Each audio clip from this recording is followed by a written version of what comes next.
Welcome to the Santa Cruz Coffee Break. If you're watching on YouTube or listening on Apple Podcast, please follow, hit the like button, or any subscribes. It really helps us with the algorithms. Santa Cruz Coffee Break is produced by the Santa Cruz Guitar Players Forum. All opinions are those of the speakers. We invite you to join us on the Santa Cruz Guitar Players Forum at SCGC for more fun. Now, let's get on with this installment of Santa Cruz Coffee Break. We'd like to welcome everybody to the 86th podcast of the Santa Cruz Guitar Players Forum. And today we have with us Richard Hoover and Brenda Martinez. And it's been a while since we talked, Richard. Welcome in. We are. Good. Thank you. I'm in a really grateful mood. There's a lot of challenges and adversity flying around, but as I always like to talk about, our bank account of kindness paid forward is really showing up and helping things out. So with that, I owe you an explanation, but I kind of like to go logically through this. Let's start with the positive stuff right now and talk about what's upcoming with NAMM. There you go. How's that for a head twister? So good start. We're real veterans of NAMM. I don't know how many, we've been 3+ decades into this, at least 25 years of displaying. And we don't do this conventionally. People bring their line of guitars and their new models and they hype and they represent. We always want to bring true added value and something exciting and new, and not a lot of it, just enough to make it be effective. And one of the golden things that we have in our favors are collaborations with other artists, other builders. And oftentimes that doesn't translate to something we would bring to the market. It's more done in quiet, but it's beneficial to us. This year we got a wonderful opportunity. We're cooperating with Ventana Surfboards, and that's really one guy. Martin is a beautiful craftsman, a wonderful guy. He can make anything out of wood. And I hope I'm not telling tales out of school, but we've done collaborations. We'll continue to do collaborations. But he does much more than surfboards. Again, he can make anything out of wood. And he's attracted the attention of a flying car company. The second person we may lose to flying cars if they ever come about. So what we've done a companion guitar and surfboard, and it's not only stunning design and beautiful stuff and a spectacular guitar, but it's a functional surfboard, not carved from foam, but made on the lines of an airplane wing or a boat with internal structure. So it's super light with a skin of guitar woods, mostly our cutoffs. He works with it's not our scrap, it's valuable wood, but it's not big enough for guitars. And it tells a story. Both of us are really smitten with John Steinbeck and his influence on our lives. I blame Steinbeck for the reason I live on the Monterey Bay. I'm so moved by his works and his vision, perspective on life that I ended up living here, and I still think in those terms. So this board and this guitar incorporated elements from John Steinbeck's beautiful old boat, the Western Flyer, that he wrote about in A Voyage in the Sea of Cortez with Doc Ricketts. And we have elements of the beams. We have pieces of the siding that show up in overlays and bridges and things like that. So it tells a story of the Monterey Bay, the beauty of the natural environment, the culture, etc., including the surf culture, which goes back, as you know, to 1888. It's not a new invention. I'm thrilled with this because I've always wanted to do an honor to Steinbeck and his work. But to do that in combination with this, professional surfboard is awesome. So the surfboard itself has elements of Steinbeck's boat. It also is, the skin of it is guitar backs, Indian rosewood guitar backs that sort of nested together, give a really beautiful presentation. And the underside of the board is koa. Yeah, koa with a natural cork border and our logo in there. Thank you for that. And I'm going to guess it's maybe a 6.5 foot board. Richard, you knew better than that because you're a surfer. But it's proportionate to the guitar. The guitar incorporates similar woods. It's koa and the San Lorenzo River redwood. So again, all local woods. And it's based on our old H acoustic electrica model. So the body shape is the H. It's a cutaway, and it's really more modern looking, not such a tribute to old folk tradition, but it looks really sleek, very cool, and really in keeping with this surfboard. So we're going to offer them as a pair. And maybe they'll end up here for sale in Santa Cruz. We're not that far yet. But it's something I'm just thrilled about. My heart's really into this one. And as a complimentary package, it's a beautiful story and it's a beautiful instrument. And it's silly to talk about that without showing you a picture. Maybe Brenda can sneak something in for you here as we talk. Forthcoming. Yeah.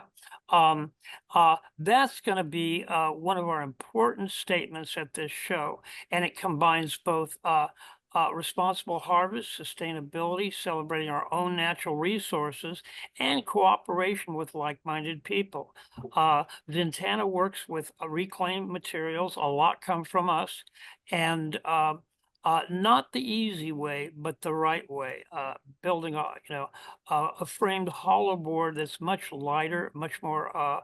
It's a hot rod, as our guitars are. So you'll be seeing some fun copy on that as we go. And I'm just thrilled with this idea. Always want to do an homage to Steinbeck, to California woods, and these aren't all alternatives of convenience. These are spectacular tone woods. We've written a little bit about the San Lorenzo redwood, which is not only a spectacular tone wood in its qualities, but this is a tree that was at least 1,500 years old that fell from natural causes because we think at least 300 plus years ago, it would have tumbled into our San Lorenzo River at a much higher elevation.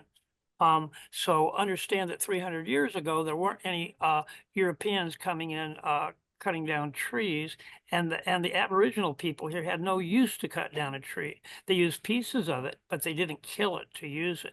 So this would have been a tree that would have fallen through natural causes, tumbled into the river, and then lodged in these glacial boulders, beautiful big granite boulders, and got lodged in there until the next monstrous storm, which would have advanced it towards the river by another, speculate, 30 feet, 300 feet, half a mile.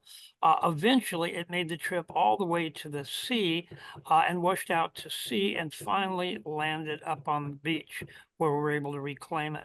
So we're thinking that this wood was at least 300 years from the living tree, and perhaps before that, 1,500 years. It's a beautiful coloration, and it's got the properties, superior properties for sound. It's going to be a great sounding wood. Again, we're doing the back and sides out of koa, and this is old koa. You know our story, but let me explain this. Koa is a precious resource to the Hawaiian community. They don't like to see it leave the islands and go to the mainland. So it's 100% reclaimed. It comes from trees that were down for storms, whatever reason, before it got to us. And that's the story in itself. I won't burden you with, but you can be assured that this keeps in the theme of sustainable, responsible harvest and cultural stories, both the Aboriginal people here in California, the Miwok, the Ohlone, and the Native Hawaiians with this. And it's and Steinbeck, for heaven's sakes. So it's a pretty cool story. That's great. I just see some pictures here from Brenda. can't really share them right now, but we will insert them in there. Right. But so we don't appear like we even so we like appear like we know what we're doing. It's That's great. Be like magic. yeah, it'll Well, be it it'll be is, bad. Tad. Thank you for that. And not to beat you on the head with this, but this isn't a cute little thing where a company did a nice trick with green wood and cultural homage. This is the best possible tool that you could have for both of these practices, guitar and surfing.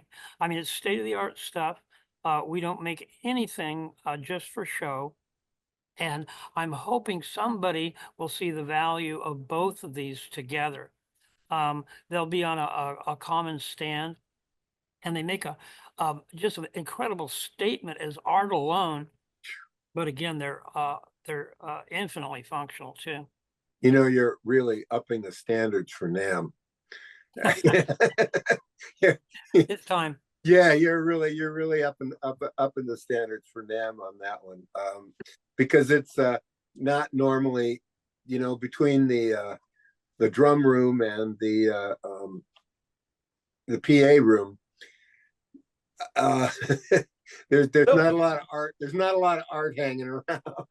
They'll have Yeah. to bring in a wave machine. You know, as you know, I don't have to work hard to drum up compassion for these poor people trying to monetize musical instruments and so forth to make a living not only for themselves and their families, but for the people that do it.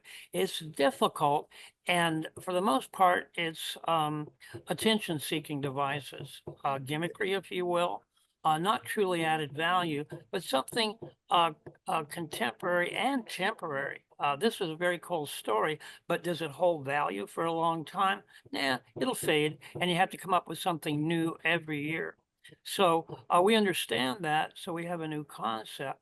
But the baseline on this is our instruments are, you know, very well respected. So when we do something like this, it really attracts attention. Like, what, you know, Santa Cruz adds value. What's the added value here and what's going on? And again, Richard, you know this more than anybody. It not only tells our story, but it promotes our values. Yeah, I was going to elaborate a little bit on the surfboard design. That was first done in 1935 by a guy from Wisconsin on the beach in Hawaii. His name's Tom Blake. Oh man, that's great. And Blake really revolutionized surfing with that airplane wing design. That's right. And his boards were after solid redwood boards, which would be in the 50 to 60 pound range. No kidding. These guys got down there into the 30-pound range, and then all of a sudden they could start to do other things and other things. But it's really interesting as you refer back to SCGC so much about, and your work as being an homage. You know, we stand on the shoulders of giants. Amen. This is exactly the same thing, and standing on the shoulder of Blake and a kind of a very welcomed Hawaiian. I love that. For our audience, they may not know this without Maestro Richard here, but Richard did the definitive documentary on the history of the surfboard, the surfer, the shaping, the shapers, and it's a beautiful work. You know, you're an expert in this stuff, so what you say is the rule, not an opinion. And why don't you go ahead and pitch your film to these guys? I'd like them to know how to find it.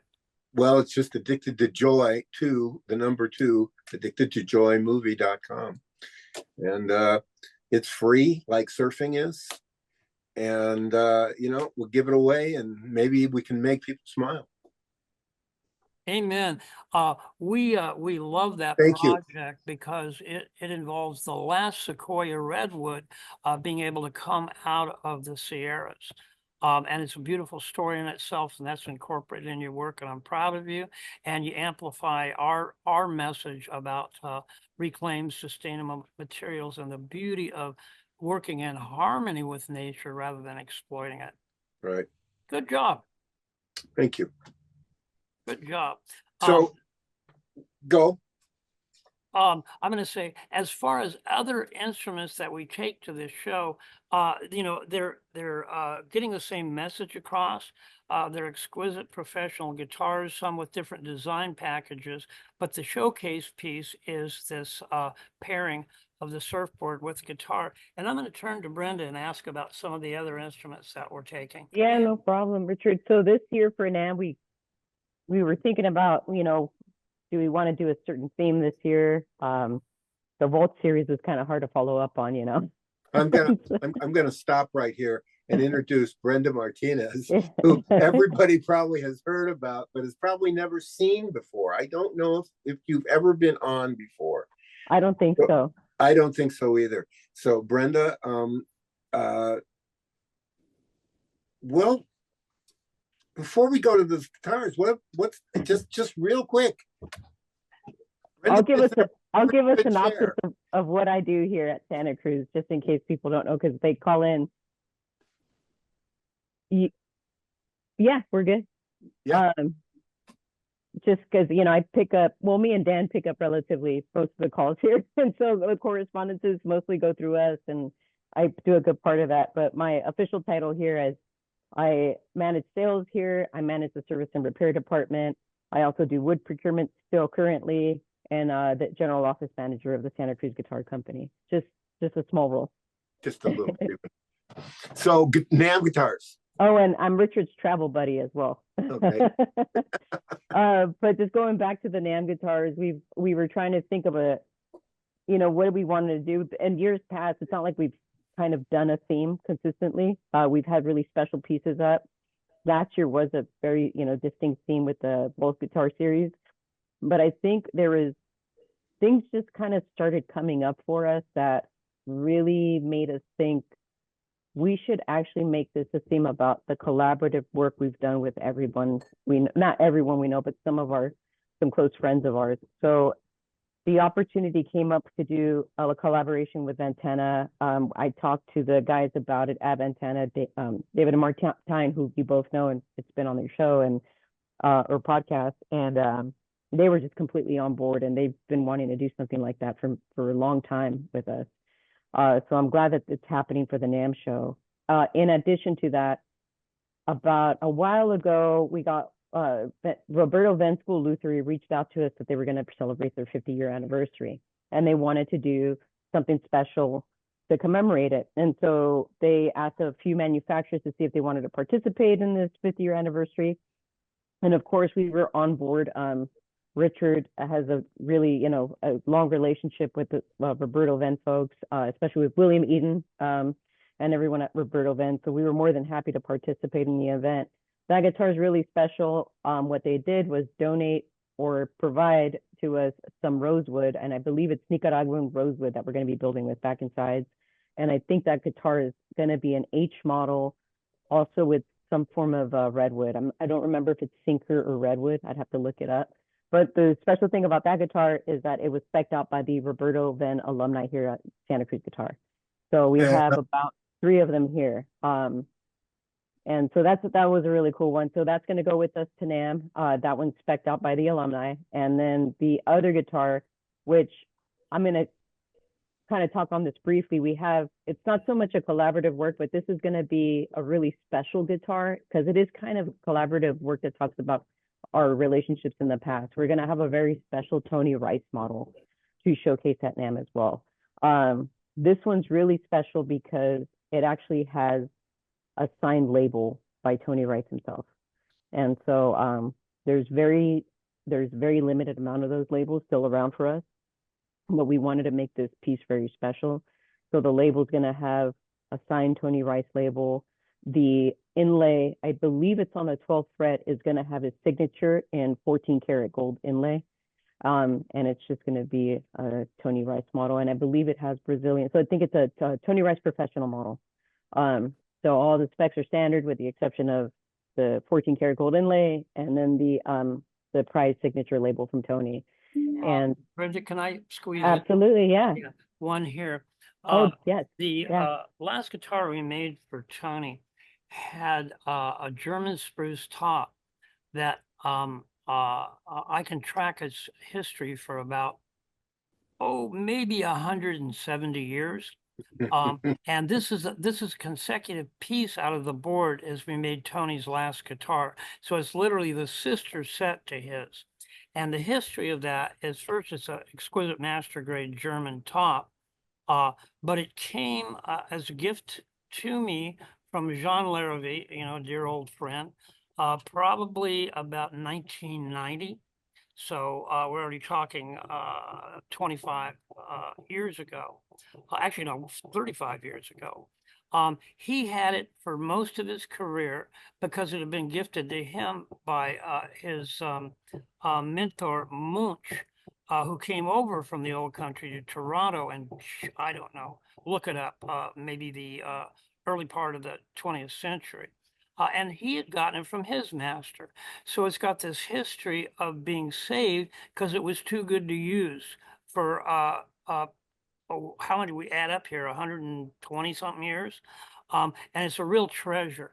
But I saw this opportunity to use it in an appropriate place as a tribute to Tony, tribute to his legacy, and making that real by adding materials that would be meaningful.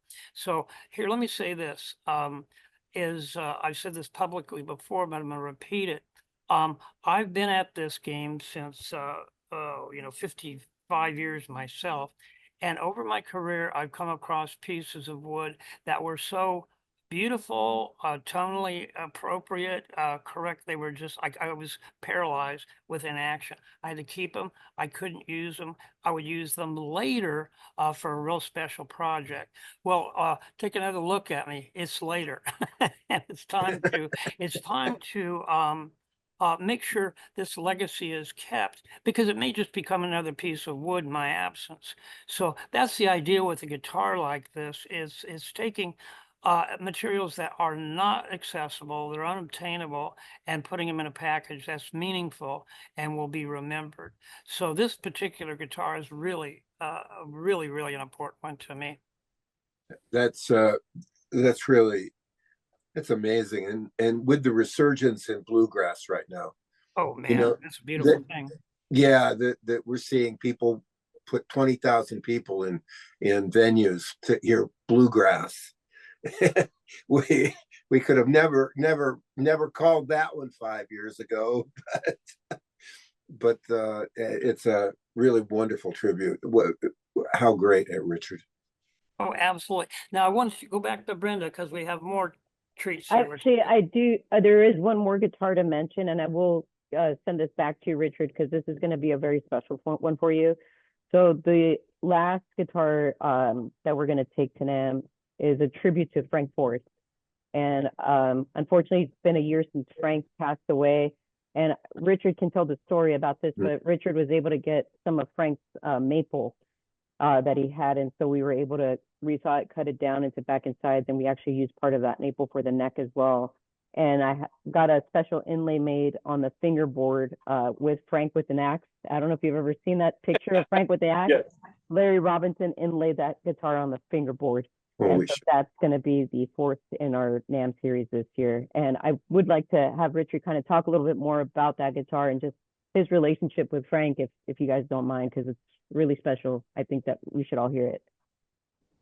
Yeah. Man. Brenda, thanks for that. If you want to go ahead, please do. But that's an introduction for me to talk about my relationship with Frank. Frank was a co-founder of Griffin Guitars, who's iconic, one of the remainder of the pioneers of the guitar store.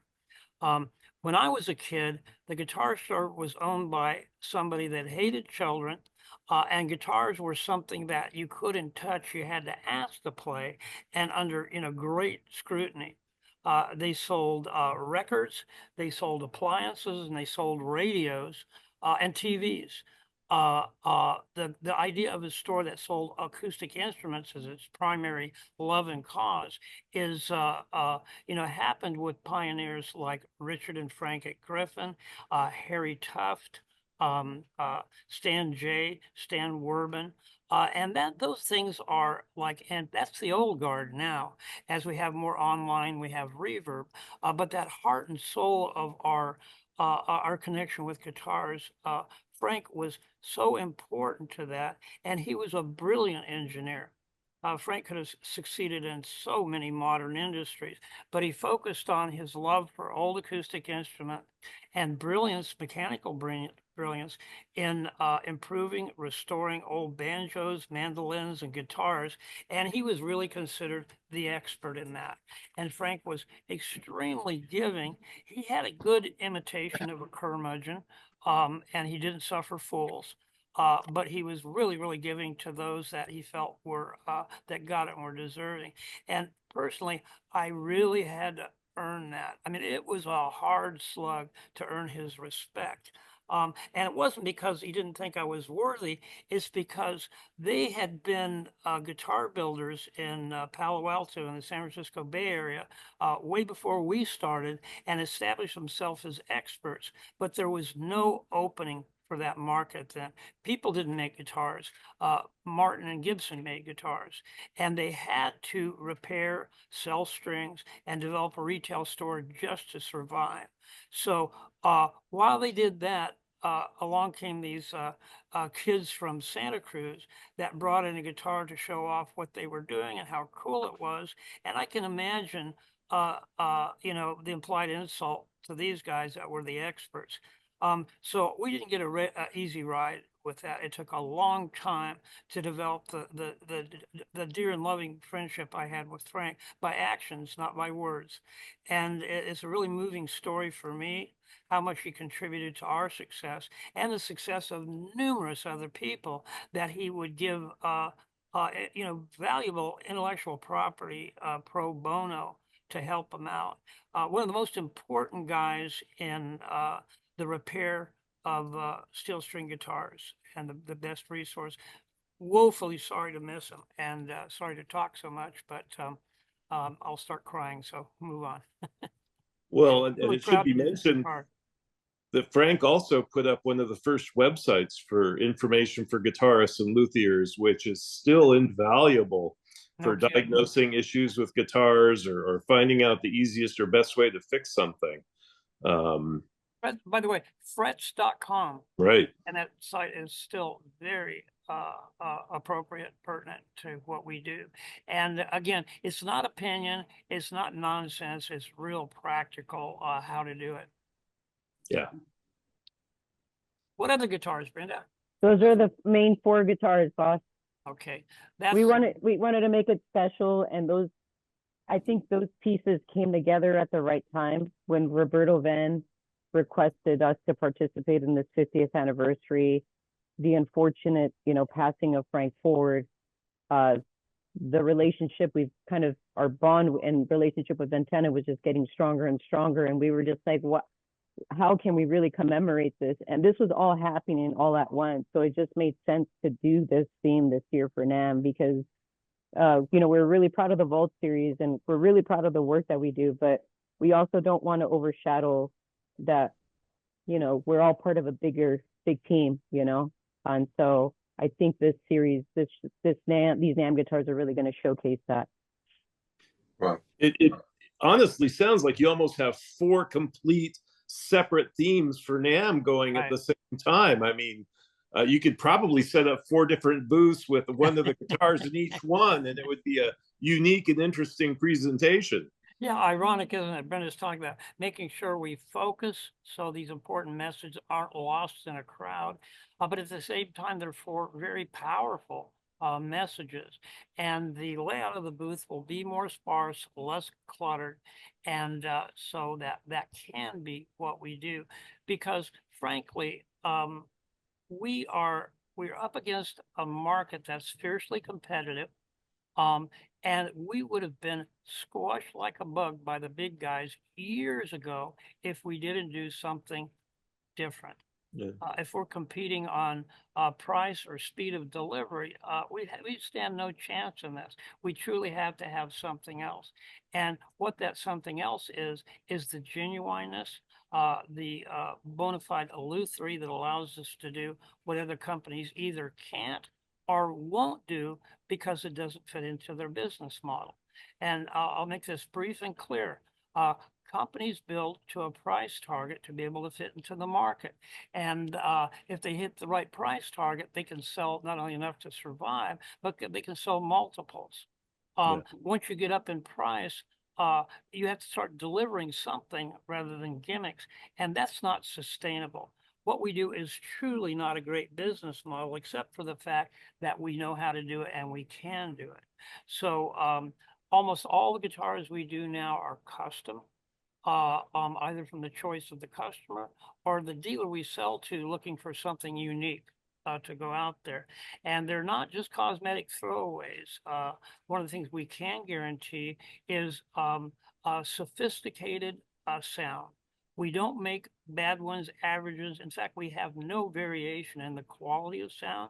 And those are the things that are your choices. Quality rather than property is your EQ, the presence of the guitar play loudest out to the audience or to the microphone in the group. Is it bright and clear and articulate, or is it warm and round and blended? All those things we can control in the sound of the guitar at your personal choice, like variations on your sound system. The things that everybody wants is rich, full, colorful sound that lasts a long time. That's sustain and complexity of overtones. And we can do that based on that care we put into it and the background from the violin tradition. And big companies can't because it's too expensive. So that's why we get to survive in a market that otherwise would chew us up and spit us out. So let me make sure I got this right. You're going to be making an HAE, which is an artist edition. You're going to be making, now is that a 14 fret? It is, yeah. And it's a cutaway. With a cutaway, okay. Yeah. And it's thinner than like our H13 because it's a different purpose. Right. And then the second H that you're making for the Roberto Venn, is that going to be? That's actually going to be an HT13. An HAE13. No, HT, like a Happy Trom. Happy Trom. Oh, a Happy Trom 13. Okay, very nice, very nice. The and team wanted to do a Happy Trom. Right. And then a Brazilian D for the Tony Rice special guitar. Right. And then what's the Maple Frank Ford going to be? Is that going to be let's not forget that Tony Rice has the sister top to Tony's guitar. This is important to note. Right. And then the Frank Ford is going to be maple back and sides, and I believe I'll tell you right now, but I'm pretty sure it's a Sitka. No, it might be a German spruce top. I think it is. I think it's they're woods from Frank's collection, and I'm sure it would be not Sitka. Oh no, this is a German spruce top picked by Richard. Yeah. Richard selected the top. What's the shape, the model? A vintage Southerner. Oh yeah, look at D, slope shoulder D. Wow, very boy. Yeah. Oh boy. Frank's secret life. Yeah. Oh boy, that's gonna hurt. Yeah. Let me just fit this in here. We of course sell through our loyal dealers and really are protective of them. However, we're always available to help people design a guitar from the sound up, because we want to guarantee that. And to guarantee that, it's good to communicate with the customer. So I am available. Brenda's available to talk to you about getting just what you want. And especially for this pairing, this combination of the board and the guitar. It's a sizable investment, but it's the best stuff in the world. And anybody's welcome to call directly so we can fill you on that and also introduce you to the board maker. It's a fun thing, and you really should be able to maximize the thrill of acquisition by talking to us. I do want to note that the Frank Ford guitar we're building, or the guitar we're building as a memorial or homage to Frank, is gonna go to Griffin. So I definitely would call Griffin Strings if you have any inquiries about it. But yeah, it's gonna be a really special guitar, and hopefully it's gonna lead to more projects with Griffin too in the future. It's great. That's really special. That's really special. You know, I do want to make, I'll probably make Richard cry right now, but there's something that Richard said to me the week that Frank passed away, and I wanted to throw your business out there, Richard, but they were actually scheduled to meet that week. And Richard told me something. We were sitting down at the end of the day, and he was like, if whenever you get that feeling like you got to call somebody and just Do say it. hi, and you just got to do it. Do it. Don't stop. Don't, hesitate at all. Do it. Yeah, it's too fragile world, and too fragile of we are too fragile. So Brenda is on a leading a seminar at, Oh yeah, that that's little right. thing. Say about that. So actually, there's a couple things. It's funny. I've had a bit of involvement with NAMM in general this last couple months. So this month I will be at the NAMM show. It'll be Friday at 1 p.m. I believe at the Hilton.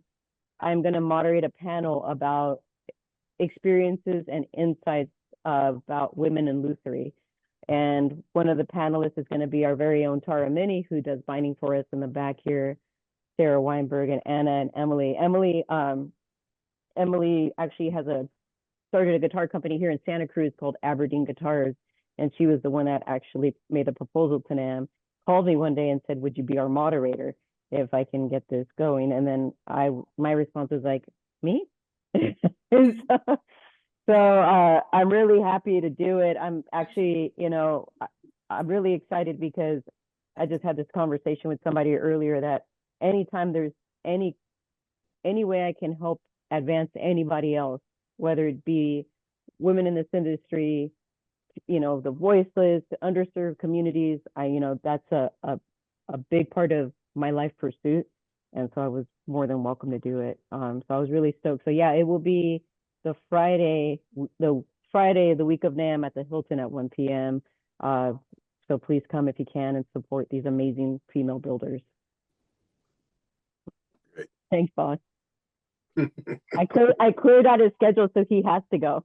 I had my audio muted here.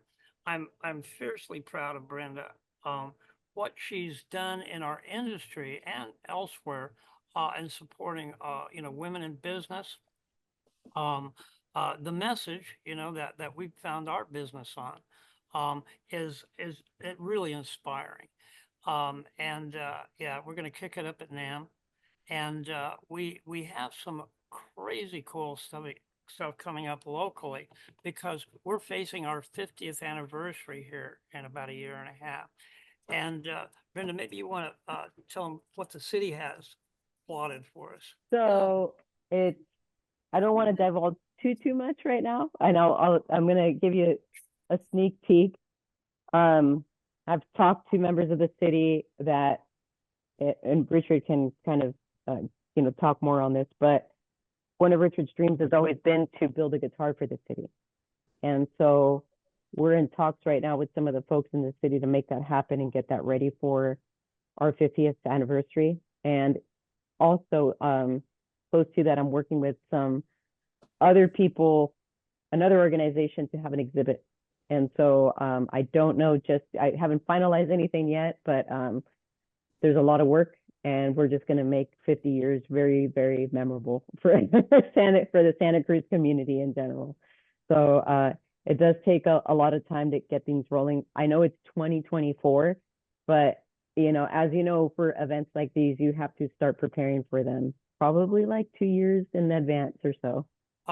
Put in for your time off and get your ticket because no matter where you are in the world, you got enough time to get here by then, and we'll have a wonderful good feeling celebration, probably more than one. Yeah. We'll have a concert with some of our more notable artists to work with and some get-togethers. And when we did our 40th, it was like so enriching, fulfilling, nutritious, sustaining. We still ride off that wonder. And it's a great sense of community. And for the people close to us, our loyalists, people involved in our our groups, our forum and things like that. We'll do some things that are more close and intimate as well. So both Ted and Richard remember that really well. I think we stayed up for about 3 or 4 days straight to make that.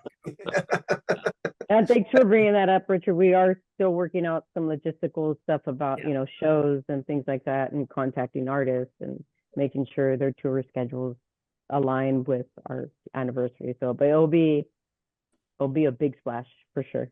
You know, I remember Yeah. remember the 35th. I remember the 40th. I remember the 45th. Can't wait for this one. I've heard stories about the 40th. Yeah, it was marvelous, and to see, you know, see people genuinely sharing love of their craft and their community with each other, like disparate people like Don Edwards, the world's coolest cowboy poet, and Sonia Disappear Fear, and her championing the cause of LGBTQ rights, women's issues, and so forth. And they could have been more connected, you know. Music's the universal language. It crosses all borders, and it was a great way to see it in action. So Yeah. get your time off in. Come on over. Yeah, Come for the year. Yeah. I think it's going to be really great. You know, there was one year when we were at NAMM, when we came back after COVID, we had brought several guitars to the NAMM show and had our booth there, and about 18 guitars displayed that year. And at the beginning of NAMM, Richard was standing there looking at all the guitars, and I'm there standing looking at Richard looking at all the guitars, and I went up to him, I was like, "Hey, you did all this, you know, like at all the, you know, all these years that you did it. This is like phenomenal." And so it's going to be really beautiful to see how the 50th is going to turn out. You know, just that little moment made me think, you know, of his achievements and the achievements of the company and the team, and just to see that kind of come into fruition in another year and a half in a bigger way is going to be really special. Maybe you I'm can so work a glad. big paddle out. Yeah. Sorry, West Coast. You guys have been incredibly generous with a very tight schedule. We can't thank you enough. Tad, you want to make any noise? One question that came up on the Santa Cruz Guitar Owners, and since Richard is on the line, let's see if we can get an official answer from him. What does FTC stand for? Flat top cutaway. We just had this conversation. Yeah, flat top cutaway, and realize this would be going back to, let's say, the 40s, late 30s, the 40s. When a arch top guitar is a real serious instrument, very popular, designed to cut through an orchestra, you know, be heard out in the audience. And it was, therefore, it's very percussive. It was short on sustain because the guitar player comped chords. In other words, each note was a different chord, and they moved quickly, and they wanted the sustain to not be there, so the chord flows quickly. You go into the next chord, like a violin being bowed, and by having the arch back, you get that percussiveness, you get that efficient projection. More of the sound goes to the audience than around you, and that's what you want. You want that guitar to really be present in the mix. We wanted a guitar that had that power, that focus, but also had the warmth and sustain of a flat top. So we were really moved by Epiphone, which was its own company then. They did that. They did a carved back, a tuned carved back, and a flat top. It wasn't actually flat, but for our purposes it is. And so you got the sustain of it, but you got that punch, percussiveness, and presence out in the audience. That was such a cool design that we were inspired by it, and we did it ourselves. And we kept the name Flat Top Cutaway for that. And it's as simple as that. Okay, well, somebody had bought one of the 40th anniversary guitars, and we're absolutely thrilled with it. And we're asking what that stood for. And I thought collective we'd get hive. the official answer. The collective hive didn't get it. We Yeah. we got Okay, it I bet from you the came up boss. with some Lulus there. Yeah. But yeah, that's as simple as that. We just lifted it from Epiphone.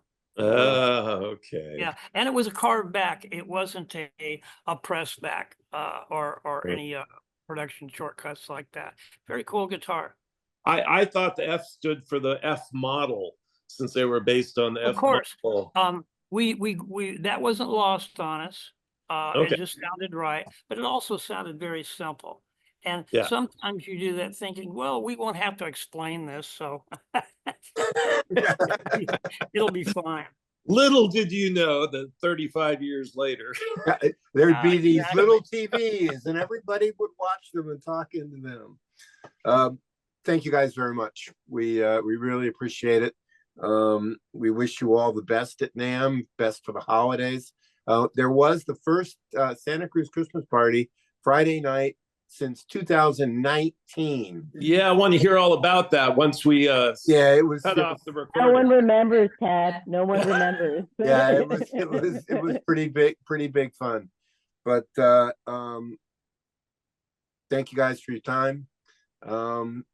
Be well, safe holidays. Thanks, Yes. you guys. We'll see you on the other side. Okay, Right on. Richard, if I can, I have some important stuff to give us here. And if your time allows, let me do this and you can see if you can edit it in or not, okay? Absolutely. Absolutely. Okay. So one of the projects that I'm thrilled with that we're involved in right now, and I've talked to you guys about it, but I don't know if we've made any official announcement.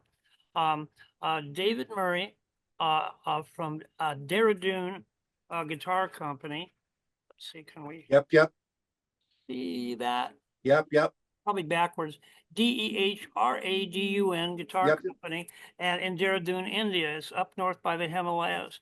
And David was able to attract men, I say men for a reason, that were institutionalized in drug rehab and turn them into a incredible guitar making team. And do understand, these are people that are so low caste, they're really not allowed identities.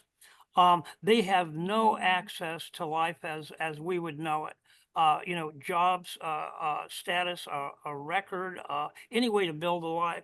Their options are pretty much limited to dying, doing drugs and dying, doing drugs and going to jail, or going to jail for whatever reason. And there's just not a path to a right livelihood for them. And he was able to do a miracle work with them. I was so impressed with his cause that I've been able to work with him, support him as I can over the years. And as you've heard me say before, charity is something that you do when nobody's looking. Otherwise, it's marketing. So I don't use this as a bragging thing. I'm saying, everybody knows my values, what I hold dear, and this fit perfectly. And the opportunity arose for Dave and his wife, Melody, to come back to the U.S., contact me, and we're working together. What the outcome will be, I'm really not sure, but it's going to be a cooperation where our administrative structure, our organization, and our love for them is going to be to help them through to remain successful. And our association with them is certainly going to benefit us, if not only for spiritual growth and satisfaction, but who knows how we might cooperate here and do something very cool together. So you can look up that Dehradun Guitar Company online and see what their record is and what they're doing, and follow along with us as we go here. So that's really exciting development. Melody does the same thing with women, and takes their traditional fabric weaving, sewing crafts, and turn it into items that are popular for U.S. market, like Nordstrom's and so forth, and has really given these people an opportunity for, like a right livelihood, as I said. So I couldn't be more impressed with them. I'm just thrilled to work with them. May raise a lot of questions about why they're here. It's politics. Modi wants everyone to be Hindu, and he doesn't want foreigners, and he certainly doesn't want anybody that expresses any other faith than Hinduism. So they got their ass booted out of there, and they're waiting to get access back in. So watch for that. And here's one. I'm going to make an unusual appeal to people that know us well, trust us, and would know our motives are right here. The market for guitars right now has been completely disrupted. The simple version would be that during COVID and towards the end of COVID, guitars became wildly popular again. Especially baby boom went and got the guitar of the closet they had in college and went like, how could I even play this? I deserve a guitar that I can use for the rest of my life. And the market was red hot. The back order grew tremendously. All the stores had a huge demand. And what that caused the large companies to do, and this is really out of character. I love cheap guitars for the service they do for us, and the mid-price guitars. But right now, it's difficult. These people have to turn a big wheel, run a big ship, and they've got sometimes, you know, there's companies where I love the people. They can make 1,000 guitars a day when the market's good. And they did. They upped their production to that, and they sold to the stores. The stores maxed out their credit. They filled up their walls with guitars. And then what happened is that all went away. People stopped buying guitars, and the stores, the brick and mortar stores, were left with max credit and a huge amount of inventory and a demand from the big companies. They continue to buy more. So where that puts us is we should be separate. The demand should be separate for what we do and kind of immune to this. But in this case, we're not. What the store is left with is they sell a Santa Cruz guitar, which is much more profitable, much more fun to sell, but they have to put that money into paying the bill to the big company where they're beholding with all the credit on guitars. And this company's also offered more credit, so people in a horrible shape. We're seeing stores that were in business for 50 years having to go bankrupt because of these demands. Now, of course, I'm not bringing big companies, but they're actively dissing us in order to survive themselves. What that puts us in is the first time since 2008 we have cancellations on guitars and we have inventory of unsold instruments. It's unheard of for us. But with that, we have to do something different. And we will be doing something different. We'll be offering different models. I'm not going to tip our strategy here. But while we do that, we also have to focus on the things that aren't guitars that we do. And one of them, strings. And here's the simple thing. There's many reasons you choose a brand of strings over another, but we truly set out to make the best possible string for acoustic guitar. At their retail price, which is going to be around $20, people would go, "Aye, that's a big leap of faith." Well, we have countless reports of these strings lasting 3 times longer because of the quality and precision of manufacture. That really brings the price down to about $7 a set when you think about it. But again, we're making the best possible string that we can. And I'm asking people, if you haven't tried them yet, please do, and support us in that regard. We do subscriptions where people can get a little discount and they get delivered on a regular basis of your choosing. So not to make it too complicated, but we have our strings for sale. And I'm also going to say that we have guitars first time that we can have a little room to move on. So if you're thinking about buying a guitar in the next year or so or waiting, give me a call. Let's talk now and see what we might do to make it work for you and help us with our survival. I don't want to change the nature of the company or where we go, but I'm going to be sure I put bread on the table for the people that work here, and I'm asking for your help to do that. Wow. That's something, and I want to punch on the strings a little bit as a user of them. When they first came out, I went, wow, that's a step. But if you look at prices of Diodario's, it has a $20 acoustic guitar string right now, and other people do. And all of a sudden, Richard, again, as a trailblazer, kind of opened up the door. And you always want the original over you want the one that the pony that came in second from the thing. But the strings are fantastic. I use a dadgad set on my baritone. I use a baritone set on my baritone. I use the low tensions on my acoustic and my resonator, and they are on the resonator. They're unbelievable because they change back and forth tunings, and I can't kill them. Thanks, Richard. I love that. Now, I'm a little out of bounds, and I'm way out of my comfort range, bringing a commercial appeal to what should be just a free flow of information, and we're all about educating people.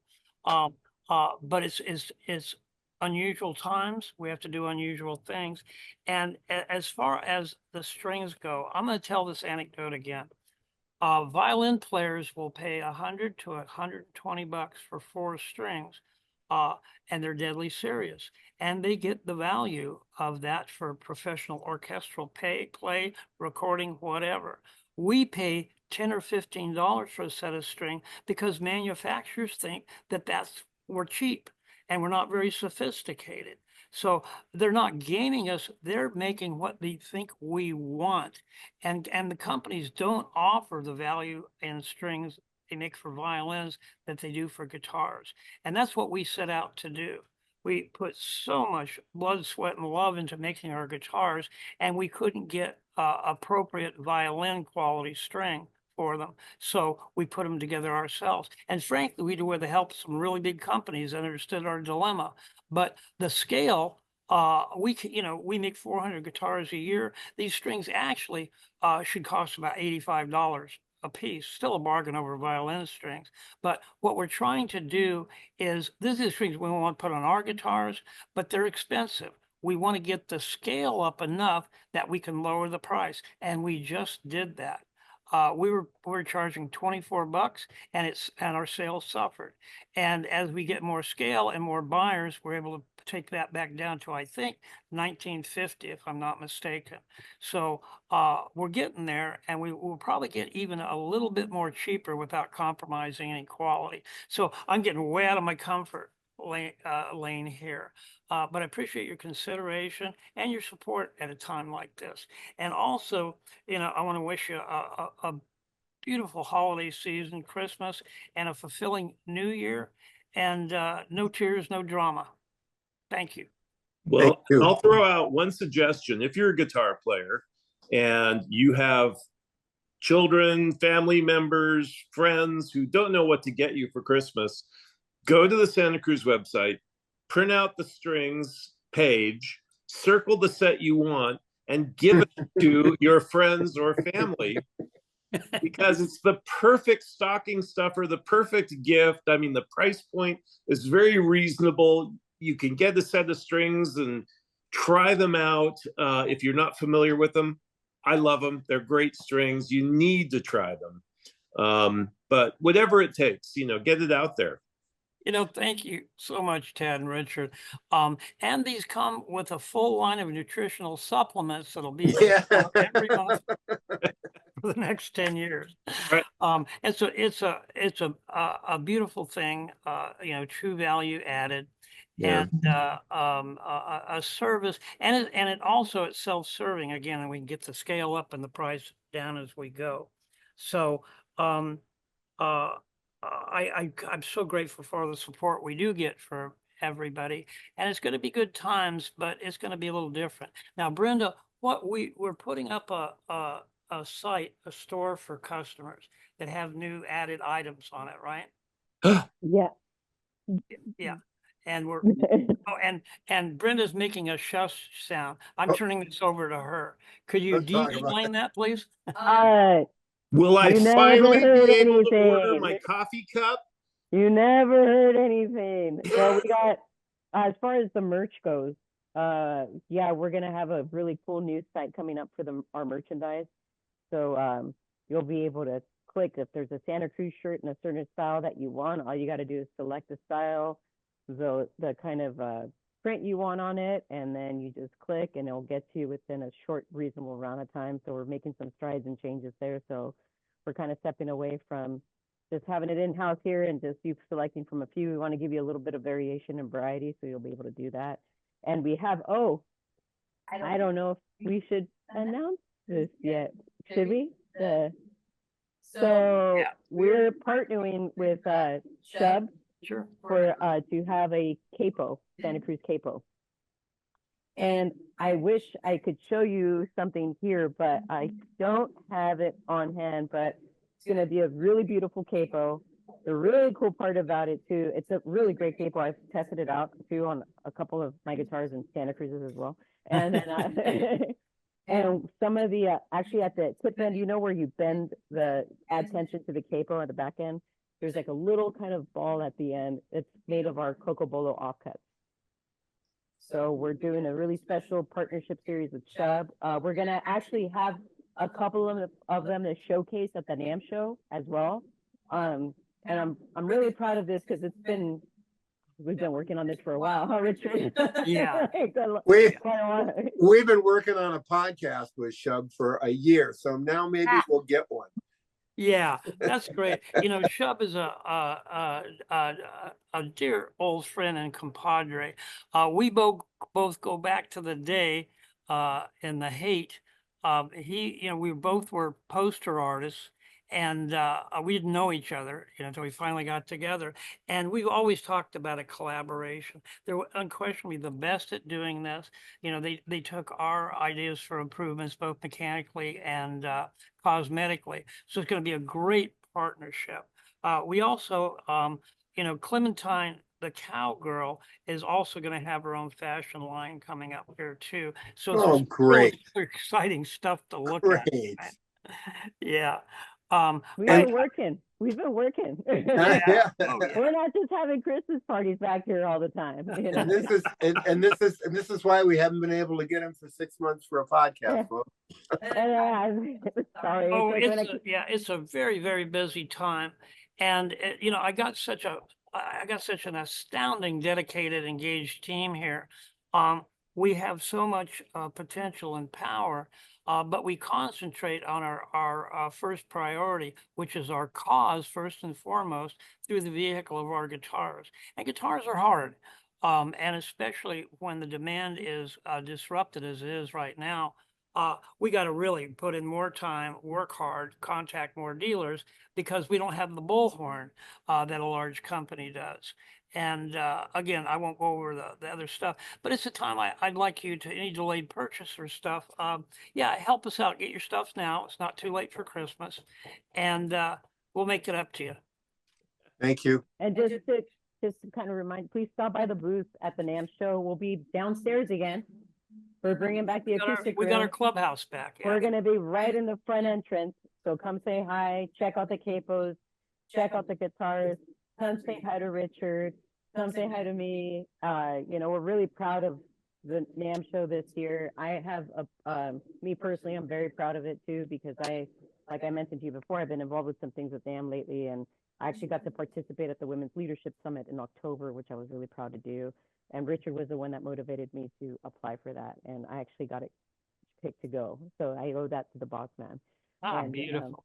I'm just saying, and one more pitch. Okay. We talked about Dave Murray, who is just an amazing individual.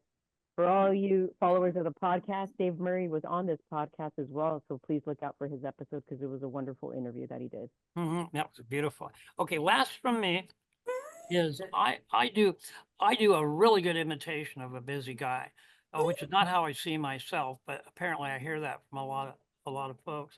But I am accessible, and it's my job when somebody orders a custom guitar to make sure we guarantee what we'll deliver.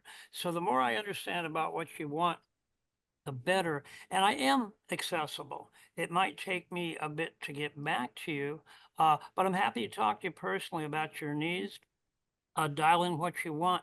The truth is, nobody knows how to ask for the sound they want in a guitar. They're not acoustic physicists, but that's my expertise, is listening to what people's influences are, what they play now, what they like in their guitar, what they don't like or would like to change, what artists they like to hear.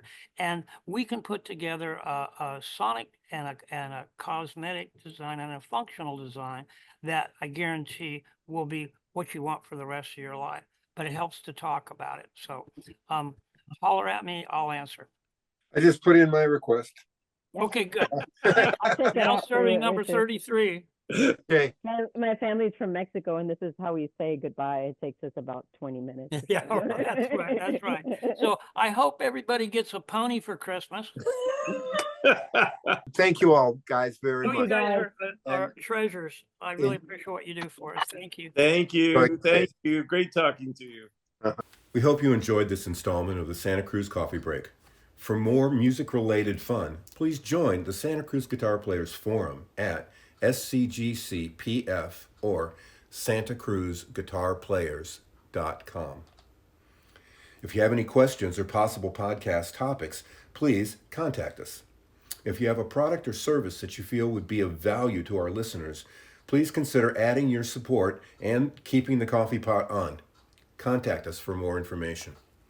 We ask that you hit the like, follow, bell, or bookmark buttons so we can keep you informed of upcoming podcast episodes. We hope you enjoyed Santa Cruz Coffee Break. Now it's time to go play your guitar.